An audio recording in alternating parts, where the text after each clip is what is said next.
आज हम करेंगे लेसन 9 जिसका नाम है सजीव एवं उनका परिवेश।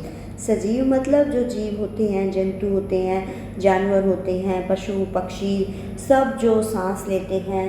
सजीव और निर्जीव तो आपको पता ही होगा बेटा, जो सजीव और निर्जीवों में क्या क्या अंतर होता है ना। और उनके आज हम परिवेश के बारे में बात करेंगे कि सजीव कैसे परिवेश में रहते हैं। और उसमें आवास क्या होता है बेटा? किसी स्थान का परिवेश जिसमें पौधे, जंतु और अन्य जीव रहते हैं उनका आवास कहलाता है। तो किसी स्थान का भी वह परिवेश जिसमें पौधे, जंतु और अन्य जीव रहते हैं उनका आवास कहलाता है। हैबिटेट कहते हैं उसे, हम आवास को इंग्लिश में हैबिटेट कहते हैं। तो याद रखना आपको, किसी स्थान का परिवेश जिसमें पौधे, जंतु, अन्य जीव रहते हैं वह क्या कहलाता है? उनका आवास कहलाता है। कैक्टस मरुस्थल में जीवन यापन के लिए किस प्रकार अनुकूलित है? तो कैक्टस मरुस्थल में कैसे होता है बेटा उसका जीवन यापन? तो क्या होता है कैक्टस में? ऐसी खास बातें वो ये हैं, कैक्टस में पत्तियाँ, ये लिखने की जरूरत नहीं है बेटा, ये लिख सकते हो नंबर 1, कैक्टस में पत्तियाँ या तो अनुपस्थित होती हैं, मतलब होती ही नहीं है, या होती हैं तो बहुत छोटी होती हैं।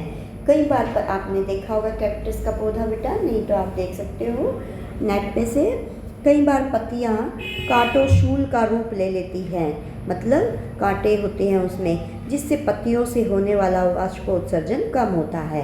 मतलब जो पानी निकलता है पौधों की पत्तियों से वो इन कांटों के कारण कम होता है। कैक्टस में तना एक मोटी मोमी परत से ढका होता है जो जल संरक्षण में सहायता करता है। और इसका तना जो होता है बेटा, आप देखोगे चिकना चिकना होता है, मोम के जैसा चमक मारेगी इसमें, है ना। तो मोटी मोमी परत से ढका होता है, इससे भी जल के बचाव में सहायता मिलती है। और कैक्टस पौधे की जड़ें जल अवशोषण के लिए मिट्टी में बहुत गहराई तक चली जाती हैं। तो इसकी जड़ें बहुत गहरी होती है बेटा। तना मोटी मोमी परत से ढका होता है जो जल संरक्षण में सहायता करता है।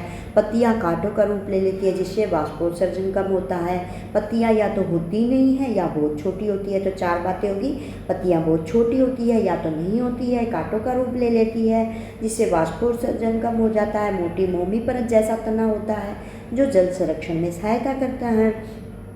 और इसकी पौधे की जड़ें जो होती है जल अवशोषण के लिए, मतलब जल को लेने के लिए मिट्टी में बहुत गहराई तक चली जाती है इसकी जड़ें। तो ये 4 खास बातें हैं जिसके कारण ये मरुस्थल में पाया जाता है, क्योंकि वहाँ पर पानी की कमी होती है तो वाष्पोत्सर्जन भी कम होता है वहाँ पे, है ना।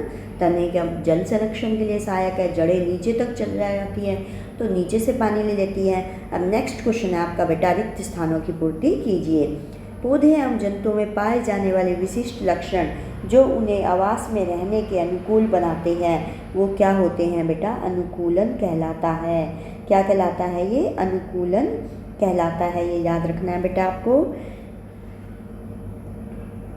तो ये क्वेश्चन भी आ सकता है, अनुकूलन किसे कहते हैं? अनुकूलन किसे कहते हैं? पौधे एवं जंतुओं में पाए जाने वाले विशिष्ट लक्षण जो उन्हें आवास विशेष में रहने योग्य बनाते हैं उन्हें अनुकूलन कहते हैं।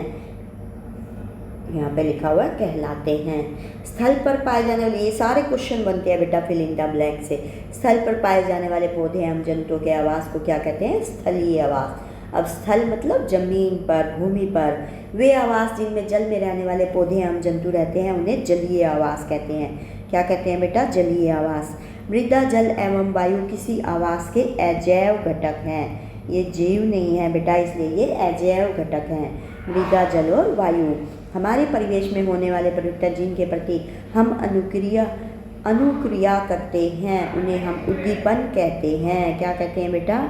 उद्दीपन कहते हैं, या वे उद्दीपन कहलाते हैं। हमारे परिवेश में होने वाले परिवर्तन जहाँ पर हम रहते हैं और जिनके प्रति हम अनुक्रिया करते हैं, मतलब जैसे सर्दी आती है तो हम स्वेटर पहन लेते हैं, गर्मी आती है तो हम कॉटन के कपड़े पहन लेते हैं। ये है बेटा, हम अपने परिवेश के अनुकूल प्रतिक्रिया करने लगते हैं। तो ये क्या कहलाते हैं? उद्दीपन कहलाते हैं। निम्नलिखित सूची में से कौन सी निर्जीव वस्तुएं हैं? जैसे हल है बेटा, ये तो निर्जीव है, पता है, जो खेतों में चलाते हैं। छत्रक क्या होती है? खुम्बी, जो सब्जी होती है एक, है ना।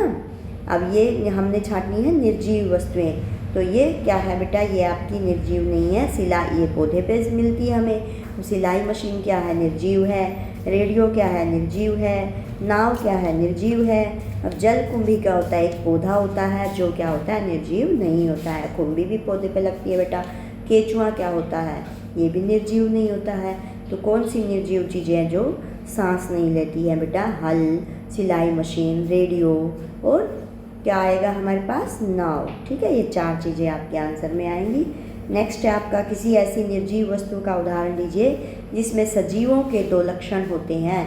तो निर्जीव वस्तु जैसे बेटा ये बादल कह सकते हो, ये सजीवों की भांति वृद्धि करता है, बढ़ता जाता है। बादल कभी छोटा होता है, कभी बढ़ता जाता है, एक स्थान से दूसरे स्थान तक गति भी करता है। और अन्य उदाहरण भी हम दे सकते हैं बेटा, जैसे आपकी बस होती है और मशीन होती है, दोनों क्या करते हैं, गति करते हैं। और दोनों को चलने के लिए किसकी आवश्यकता होती है, जैसे हमें भोजन की आवश्यकता होती है, इनको तेल पेट्रोल की आवश्यकता होती है।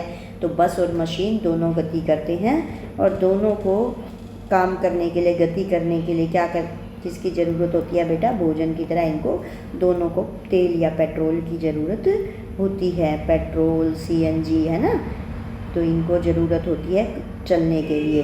पेट्रोल और CNG की आवश्यकता होती है। किसको होती है बेटा, बस और मशीन, बस, कार, गाड़ी, कुछ भी लिख सकते हो आप, पेट्रोल की आवश्यकता होती है।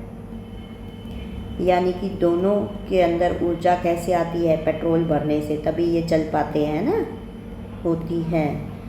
नेक्स्ट है आपका बेटा, निम्न में कौन सी निर्जीव वस्तुएं किसी समय सजीव का अंश थी। मतलब ये सजीव से मिली है।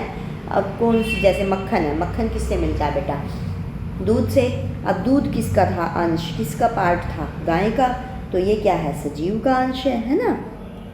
अब चमड़ा क्या है, चमड़ा भी पशु से मिला हमें, तो ये भी सजीव का अंश था। मृदा, मिट्टी, ये नहीं थी बेटा, है ना। और ऊन, ये नहीं था, जिस पे हम टिक लगाएंगे, ये थे। ऊन भी भेड़ से मिलती है, ये भी सजीव का अंश थे। बिजली का बल्ब, ये तो नहीं मिलता बेटा, तो ये नहीं आएगा, ये नहीं आएगा इसमें। खाद्य तेल भी क्या है, तेल किससे निकलता है, पौधों से। पौधे क्या होते हैं, सजीव होते हैं।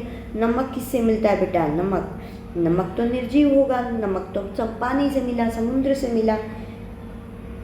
और सेब क्या है, सेब पेड़ का अंश है, तो ये सजीव का अंश है। रबड़ क्या है, रबड़ भी पेड़ से मिली, ये भी सजीव का अंश है। तो ये आपके सारे आंसर आ गए। ठीक है बेटा, खाद्य तेल भी पौधों से मिला, तो ये भी आ गया। अब आया कौन कौन नहीं बेटा, एक तो आपका नहीं आया मिट्टी, ये आपकी मिट्टी नहीं आई, और बिजली का बल्ब नहीं आया। और क्या नहीं आया बेटा, नमक नहीं आया। ठीक है, ये 3 आपके नहीं आएंगे, बाकी सब आएंगे। सजीवों के विशिष्ट लक्षण सूचीबद्ध कीजिए, उनके अंदर क्या लक्षण होते हैं बेटा।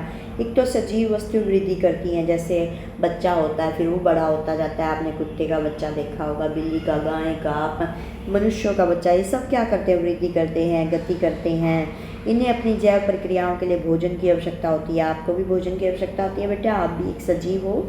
ये बाहरी उद्दीपन के प्रति संवेदनशील होते हैं, जैसे ठंड लगती है तो हम सिकुड़ जाते हैं, हम रजाई ओढ़ लेते हैं, स्वेटर पहन लेते हैं, ये होता है बाहरी उद्दीपन के प्रति हम संवेदनशील। ये श्वसन क्रिया दर्शाते हैं, हम सांस लेते हैं, ये तो सबको पता है बेटा। ये अपने शरीर से अपशिष्ट पदार्थों को उत्सर्जित करते हैं, आपको पता है बेटा, आप अपने अपशिष्ट पदार्थों को निकालते हो बाहर। तो ये सारी क्रियाएं किस में होती है, सजीवों में होती है। इनका एक निश्चित जीवन काल होता है, जैसे हमारी क्या होती है बेटा, जन्म होता है, फिर एक मौत भी निश्चित होती है, तो हम कहते हैं इनका निश्चित जीवन काल होता है। ये अपने जैसे अन्य जीव उत्पन्न करती है, अर्थात इनमें जनन क्रिया भी होता है। ये अपने जैसे बच्चे पैदा करते हैं। इनके शरीर की रचना कोशिकीय होती है, क्योंकि इनका शरीर क्या होता है, कोशिकाओं से मिलकर बना है। ठीक है बेटा। अब नेक्स्ट है आपका, घास के मैदानी क्षेत्रों में रहने वाले जंतुओं को अपना अस्तित्व बनाए रखने के लिए तीव्र गति क्यों आवश्यक है। अब घास के मैदानों में क्या होता है बेटा, वहाँ पे तो वृक्ष नहीं होते। अब वृक्ष नहीं होंगे तो शिकारी उनको पकड़ के ले जाएंगे।